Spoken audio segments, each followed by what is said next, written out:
Hi everybody, we are back with Ramona Quimby, age 8 by Beverly Cleary, and we are on chapter 3 today. The hard-boiled egg fad. With all 4 members of the family leaving at different times in different directions, mornings were flurried in the Quimby's household. On the days when Mr. Quimby had an 8 o'clock class, he left early in the car. Beezus left next because she walked to school and because she wanted to stop for Mary Jane on the way. Ramona was third to leave. She enjoyed these last few minutes alone with her mother now that Mrs. Quimby no longer reminded her she must be nice to Willa Jean. "Did you remember to give me a hard-boiled egg in my lunch like I asked?" Ramona inquired one morning. This week, hard-boiled eggs were popular with third graders, a fad started by Yard Ape, who sometimes brought his lunch. Last week, the fad had been individual bags of corn chips. Ramona had been left out of that fad because her mother objected to spending money on junk food. Surely her mother would not object to a nutritious hard-boiled egg. "Yes, I remembered that hard-boiled egg, you little rabbit," said Mrs. Quimby. "I'm glad you have finally learned to like them." Ramona did not feel it necessary to explain to her mother that she still did not like hard-boiled eggs, not even when they had been dyed for Easter. Neither did she like soft-boiled eggs, because she did not like slippery, slithery food. Ramona liked deviled eggs, but deviled eggs were not the fad, at least not this week. On the bus, Ramona and Susan compared lunches. Each was happy to discover that the other had a hard-boiled egg, and both were eager for lunchtime to come. While Ramona waited for lunch period, school turned out to be unusually interesting. After the class had filled out their arithmetic workbooks, Mrs. Whaley handed each child a glass jar containing about 2 inches of a wet blue substance. She explained it was oatmeal dyed blue. Ramona was first to say, "Yuck." Most people made faces, and Yard Ape made a gagging noise. "Okay, kids, quiet down," said Mrs. Whaley. When the room was quiet, she explained that for science they were going to study fruit flies. The blue oatmeal contained fruit fly larvae. "And why do you think the oatmeal is blue?" she asked. Several people thought the blue dye was some sort of food for the larvae. Vitamins, maybe. Marcia suggested the oatmeal was dyed blue so the children wouldn't think it was good to eat. Everybody laughed at this guess. Who would ever think cold oatmeal was good to eat? Yard Ape came up with the right answer. The oatmeal was dyed blue so the larvae could be seen, and so they could, little white specks. As the class bent over their desks making labels for their jars, Ramona wrote her name on her slip of paper and added age 8, which she always wrote after her signature. Then she drew tiny fruit flies around it before she pasted the label on her very own jar of blue oatmeal and fruit fly larvae. Now she had a jar of pets.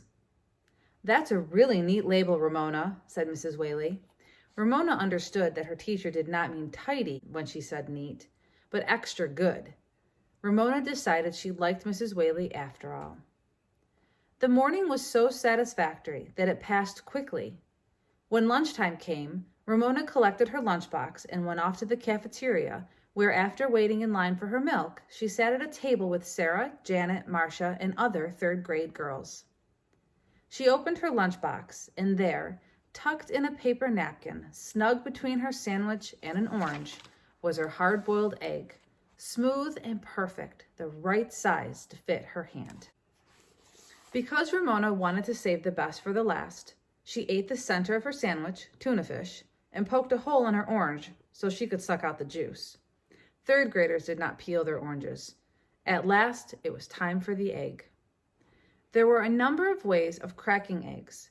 The most popular, and the real reason for bringing an egg to school, was knocking the egg against one's head. There were 2 ways of doing so, by a lot of timid little raps or by one big whack. Sarah was a rapper. Ramona, like Yard Ape, was a whacker. She took a firm hold on her egg, waited until everyone at her table was watching, and whack! She found herself with a handful of crumbled shell and something cool and slimy running down her face. Everyone at Ramona's table gasped. Ramona needed a moment to realize what had happened. Her egg was raw. Her mother had not boiled her egg at all. She tried to brush the yellow yolk and slithery white out of her hair and away from her face, but she only succeeded in making her hands eggy. Her eyes filled with tears of anger, which she tried to brush away with her wrists. The gasps at her table turned into giggles. From another table, Ramona caught a glimpse of Yardabe grinning at her. Marcia, a tall girl who always tried to be motherly, said, "It's all right, Ramona. I'll take you to the bathroom and help you wash off the egg." Ramona was not one bit grateful. "You go away," she said, ashamed of being so rude. She did not want this third-grade girl treating her like a baby. The teacher who was supervising lunch period came over to see what the commotion was about. Marcia gathered up all the paper napkins from the lunch boxes at the table and handed them to the teacher, who tried to sop up the egg. Unfortunately, the napkins did not absorb egg very well. Instead, they smeared yolk and white around in Ramona's hair. Her face felt stiff as egg white began to dry. "Take her to the office," the teacher said to Marcia. "Mrs. Larson will help her." "Come on, Ramona," said Marcia, as if Ramona were in kindergarten. She put her hands on Ramona's shoulder because Ramona's hands were too eggy to touch. Ramona jerked away. "I can go by myself." With that reply, she ran out of the cafeteria. She was so angry she was able to ignore the giggles and the few sympathetic looks of the other children. Ramona was mad at herself for following a fad. She was furious with Yardabe for grinning at her. Most of all, she was angry with her mother for not boiling the egg in the first place. By the time she reached the office, Ramona's face felt as stiff as a mask. Ramona almost ran into Mr. Whitman, the principal, which would have upset her even more. He was someone Ramona always tried to avoid ever since Beezus had told her that the way to remember how to spell the kind of principal who was the principal of a school was to remember the word ended in P-A-L, not P-L-E, because the principal was her pal. Ramona did not want the principal to be her pal. She wanted him to mind his own business, aloof and important in his office. Mr. Whitman must have felt the same way because he stepped, almost jumped, quickly aside. Mrs. Larson, the school secretary, took one look at Ramona, sprang from her desk, and said, "Well, you need a little help, don't you?" Ramona nodded, grateful to Mrs. Larson for behaving as if eggy third graders walked into her office every day. The secretary led her into a tiny room equipped with a cot, wash basin, and toilet that adjoined the office. "Let's see," said Mrs. Larson. "How shall we go about this?" "Well, I guess the best way is to wash your hands, then dunk your head. You've heard of egg shampoos, haven't you? They are supposed to be wonderful for the hair." "Yow!" yelped Ramona when she dipped her head into the wash basin. "The water's cold." "It's probably a good thing we don't have warmer water," said Mrs. Larson. "You wouldn't want to cook the egg in your hair, would you?" She rubbed and Ramona snuffled. She rinsed and Ramona sniffed. Finally, Mrs. Larson said, "That's the best I can do," and handed Ramona a wad of paper towels. "Dry yourself off the best you can," she said. "You can wash your hair when you get home." Ramona accepted the towels. As she sat on the cot, rubbing and blotting and seething in humiliation and anger, she listened to sounds from the office, the click of the typewriter, the ring of the telephone, Mrs. Larson's voice answering. Ramona began to calm down and feel a little better. Maybe Mrs. Kemp would let her wash her hair after school. She could let Willa Jean pretend to be working in a beauty shop and not say anything about her sustained silent reading. One of these days, Willa Jean was sure to catch on that she was just reading a book, and Ramona wanted to postpone that time as long as possible. Toward the end of lunch period, Ramona heard teachers drift into the office to leave papers or pick up messages from their boxes. Then, Ramona made an interesting discovery. Teachers talked about their classes. "My class has been so good today," said one teacher. "I can hardly believe it. They're little angels." "I don't know what's the matter with my class today," said another. "Yesterday they knew how to subtract, and today none of them seems to be able to remember." "Perhaps it's the weather," suggested another teacher. Ramona found all this conversation most interesting. She had blotted her hair as best she could when she heard Mrs. Whaley's big, cheerful voice speaking to Mrs. Larson. "Here are those tests I was supposed to hand in yesterday," she said. "Sorry I'm late." Mrs. Larson murmured an answer. Then Mrs. Whaley said, "I hear my little show-off came in with egg in her hair." She laughed and added, "What a nuisance." Ramona was so stunned, she did not try to hear Mrs. Larson's answer. Show-off? Nuisance? Did Mrs. Whaley think she had broken a raw egg into her hair on purpose to show off? And to be called a nuisance by her teacher when she was not a nuisance? Or was she? Ramona did not mean to break an egg in her hair. Her mother was to blame. Did this accident make her a nuisance? Ramona did not see why Mrs. Whaley could think she was a nuisance when Mrs. Whaley was not the one to get her hands all eggy. Yet Ramona had heard her say right out loud that she was a show-off and a nuisance. That hurt. Really hurt. Ramona sat as still as she could with the damp paper towels in her hands. She did not want to risk even the softest noise by throwing them into the wastebasket. Lunch period came to an end, and still she sat.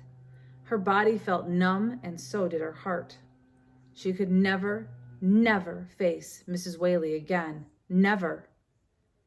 Mrs. Larson's typewriter clicked cheerfully away. Ramona was forgotten, which was the way she wanted it. She even wanted to forget herself and her horrible hair, now drying into stiff spikes. She no longer felt like a real person. The next voice Ramona heard was that of Yardape. "Mrs. Larson," he said, as if he had been running in the hall, "Mrs. Whaley said to tell you Ramona didn't come back from lunch." The typing stopped. "Oh my goodness," said Mrs. Larson as she appeared in the doorway. "Why, Ramona, are you still here?" How was Ramona supposed to answer? "Run along back to class with Danny," said the secretary. "I'm sorry, I forgot all about you." "Do I have to?" asked Ramona. "Of course," said Mrs. Larson. "Your hair is almost dry. You don't want to miss class." Ramona did want to miss class. Forever. The third grade was spoiled forever. "Aw, come on, Ramona," said Yardape, for once not teasing. Surprised by sympathy from Yardape, Ramona reluctantly left the office. She expected him to go on ahead of her, but instead he walked beside her, as if they were friends instead of rivals. Ramona felt strange walking down the hall alone with a boy. As she trudged along beside him, she felt she had to tell someone the terrible news. "Mrs. Whaley doesn't like me," she said in a flat voice. "Don't let old Whaley get you down," he answered. "She likes you okay. You're a good kid." Ramona was a little shocked at hearing her teacher called Old Whaley. However, she squeezed comfort from Yardape's opinion. She began to like him, really like him. When they reached their classroom, Yardape, perhaps thinking he had been too nice to Ramona, turned and said to her with his old grin, "Egghead!" Oh! There was nothing for Ramona to do but follow him into the room. Sustained silent reading, or DEAR, as Mrs. Whaley called it, was over, and class was practicing writing cursive capital letters. Mrs. Whaley was describing capital M as she wrote it on the board. Swoop down, swoop up again, and down. Ramona avoided looking at her teacher as she got out paper and pencil and began to write the capital letters of the alphabet in careful, even script. She enjoyed the work, and it soothed her hurt feelings until she came to the letter Q. Ramona sat looking at the cursive capital Q, the first letter of her last name. Ramona had always been fond of Q, the only letter of the alphabet with a neat little tail. She enjoyed printing Q, but she did not like her written Q. She had made it right, but it looked like a big floppy 2, which Ramona felt was a dumb way to make such a nice letter. Ramona decided right then and there that she would never again write a cursive Q. She would write the rest of her last name, Uimby, in cursive, but she would always, no matter what Mrs. Whaley said, print her capital Q's. "So there, Mrs. Whaley," thought Ramona. "You can't make me write a cursive Q if I don't want to." She began to feel like a real person again. All right, that was chapter 3. We'll see you next time for chapter 4. Have a great day.